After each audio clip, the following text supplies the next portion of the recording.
What do you do when your camera, a machine that captures objective reality, shows you something that cannot be real? Do you trust your eyes or the impossible photograph in your hands? Welcome to the Midnight Archive.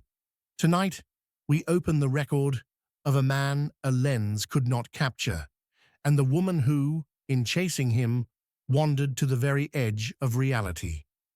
Tell us in the comments what city you're joining us from, and if you believe some secrets are deeper than a photograph, subscribe to our archive. Ilara was the best portrait photographer in the city, but she didn't just take pictures. She captured souls on silver nitrate. She hated the false perfection of modern digital cameras, still working in her studio with old bellows-style cameras and the sharp smell of chemicals. For her, every portrait was a door to a person's inner world, and her lens was the only key that could open it. She was an artist of reality. One Tuesday morning, the bell on her studio door rang. A man who entered was nothing like the powerful CEOs, famous artists, or dramatic faces Ilara had captured before. He was utterly ordinary. A man in his 60s, in a clean but old coat, with a tired but kind expression on his face, who gave his name as Mr. Silas. He just wanted a simple portrait. He paid in cash. During the session, everything was normal. Mr. Silas quietly followed Ilara's directions. As Ilara looked at him through the viewfinder, a sadness filled her.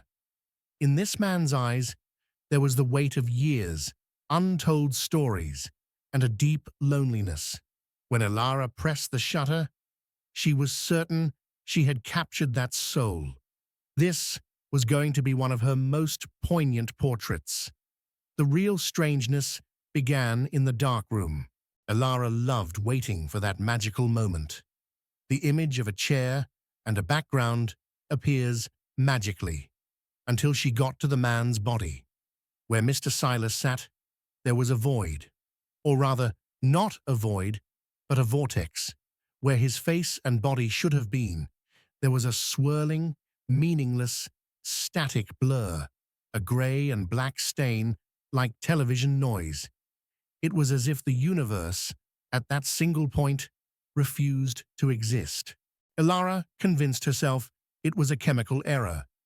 She called Mr. Silas back for another session. This time, Ilara used her other trusted film camera. The result was the same. The chair was clear. The background was clear. The place where the man should have been was a vortex of nothingness. This was an insult to Ilara's professional pride, and it was an obsession.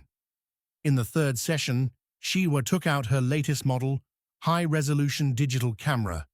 The camera's screen showed a digital error over a glitchy, pixelated image of the man. Her art had transformed into an obsession. So, who was this Mr. Silas? Ilara began to investigate. She checked the address he had written, a vacant lot, the phone number. No such number was in service. In any public database, there was no one named Mr. Silas. It was as if the man legally did not exist. Ilara's world was shaking. Was this man a ghost? Or had Ilara tried to photograph someone who had never existed at all? Weeks later, she saw him again, walking across the street. Ilara grabbed a handful of the failed photographs and ran into the street.